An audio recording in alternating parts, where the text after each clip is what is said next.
Howdy, welcome back to the shop. Got another little project today that I'm going to be working on.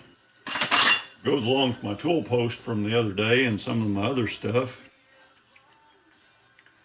This thing has got every size of nut and bolt on it there is known to man.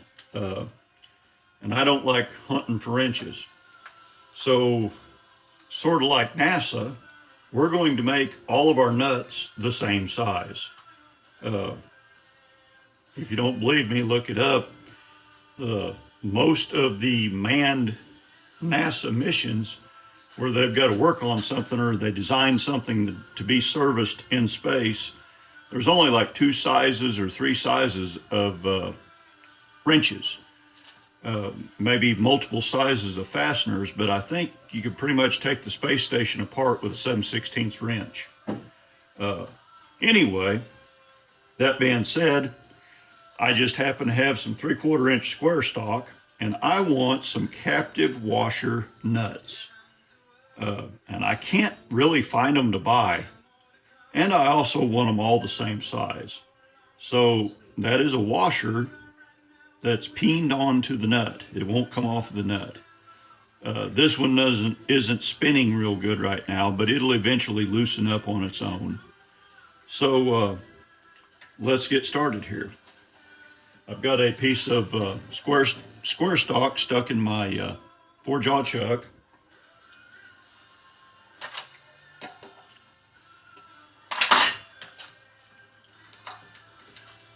We'll set our dial indicator to some convenient number such as 0.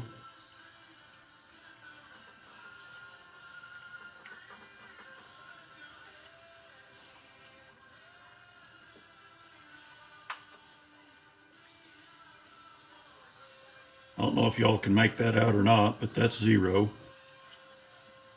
I like to do them 180 apart. Okay, we're pretty close. We're within about 1,000th there. We're about within 1,000th there. So we're within a couple thousandths. That's close enough for this. Now, if you want to see how to get it, if you've got it in there straight or not, which this isn't, you can just sweep this away. And that's, good God. Huh. That's pretty straight. It's within 1,000th over 3 inches. So I don't know how that happened. Okay, I'm going to change up tools here and be back in a minute.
Okay, so what we've got here is a 5/16 washer, and I've taken a countersink bit, clamped this down in my drill press vise, and just took a countersink bit and put a little chamfer on the inside of this.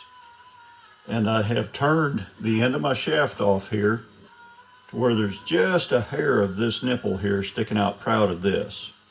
And then I came back in about 1/10 of an inch and made me a nice little shoulder here and just took that down until it was hitting all 4 of the flats to where it's round all the way around. Now we're just gonna spot this and then drill this. I believe it was, whoops, dadgummit, 17/64 is the drill size for 8mm threads. So that's what we're going to do next.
Okie dokie.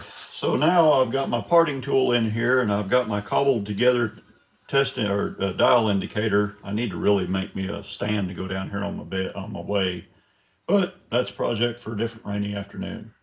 So what I'm going to do now is touch off this cutting element. We're just going to call it 100 thousandths thick. It's not 100 thousandths. It's probably some Mickey Mouse size.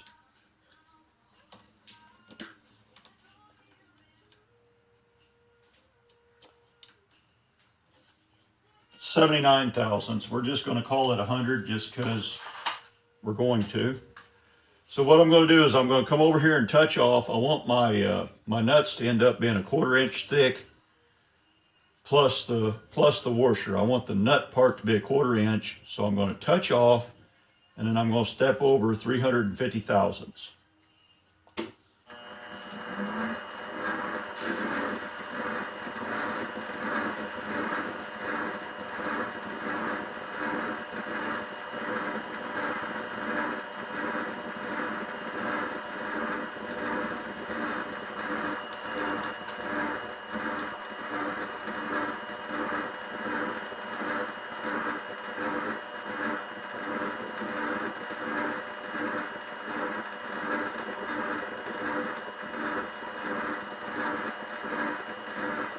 1, 2, 350.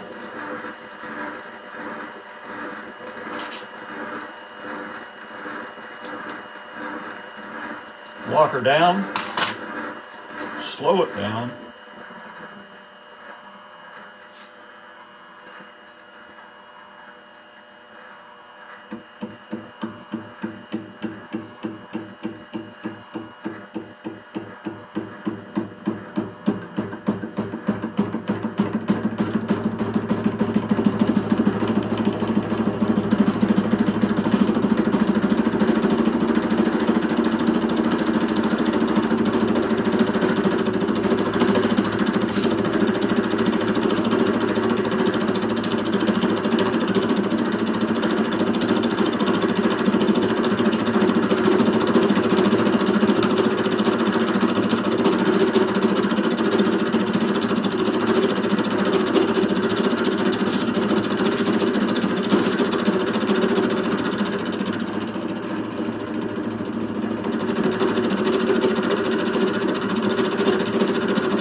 Gum.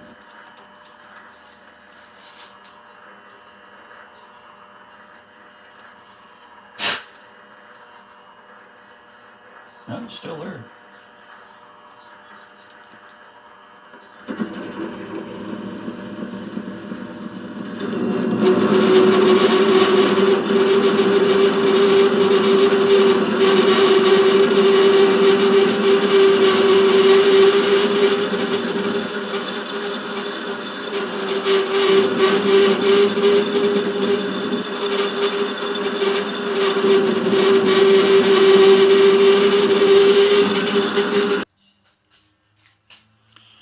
Whoop. Okay, so there's our piece cut off, and I took the burr off the back of it with the sander. So here's what we're going to do. We're going to go over to anvil, and I'm going to take my washer with the chamfer side up. I'm going to put it over there. I'm going to start that little neck right there with an old center punch, and I'm going to swell that out. And then I've got a ball-ended punch that I made, and we're just going to ball that over until it fills that up. And we want to just barely get that in there tight. We don't want it flopping around. We just want it to hang up and lock up. That way we can chuck it back up and finish working on it some more. So I'm going to go do that off camera, and I'll be back in a minute.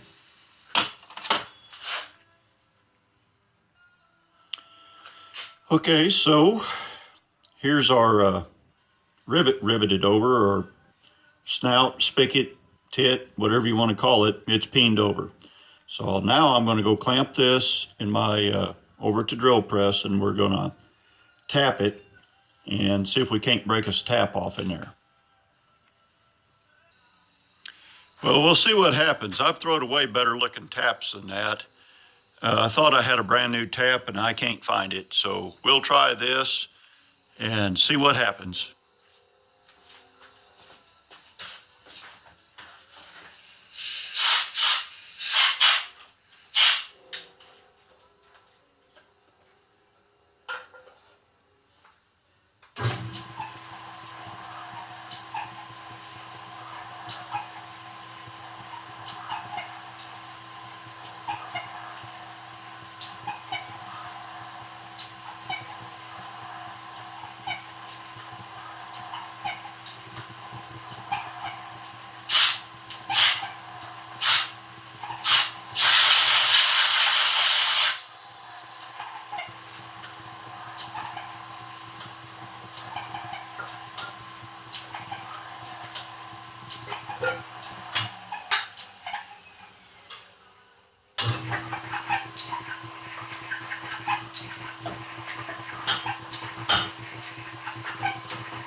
Seems to be working. Okay, so I got her tapped, and I've got an 8mm bolt in here, and I've just got a jam nut up against the back of my new nut. Now I want to kind of very gently face this off, and then I want to recess the peened over part by just a few thousandths. We don't want to get crazy with this.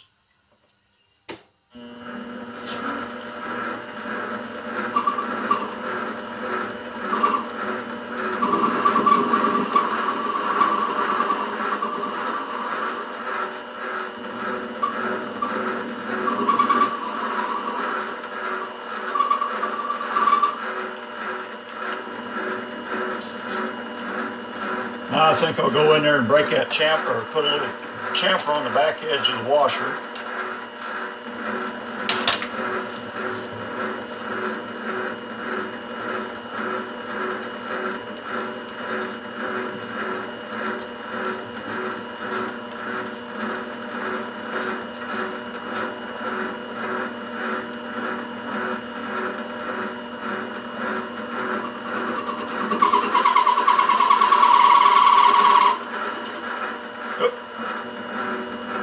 Well, the washer just broke loose, so I probably should have done that before I faced all that off. We'll just go in here and knock the back side of it off.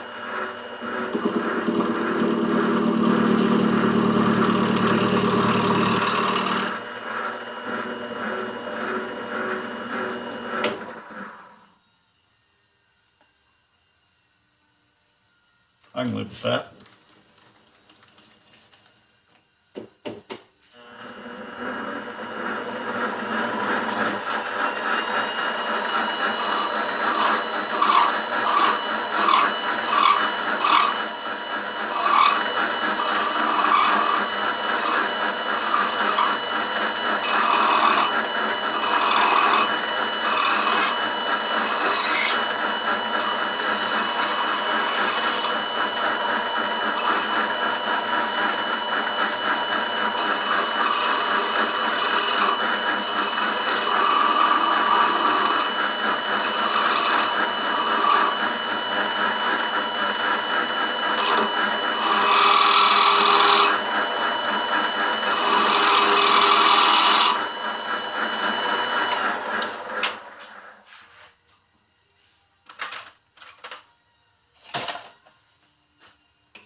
Well, there we go.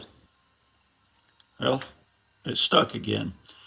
The way I've been unsticking these is I've been clamping the nut in the vise and very gently tap, tap, tap on the washer. And that knocks her loose to where it'll, where you can do something with it, where the washer will spin on there. I'll be right back.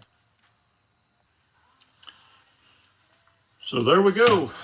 You can see the nut slips freely on the, or the washer slips freely on the nut. The finish is not fantastic, but I'm not some German guy that does this for a living,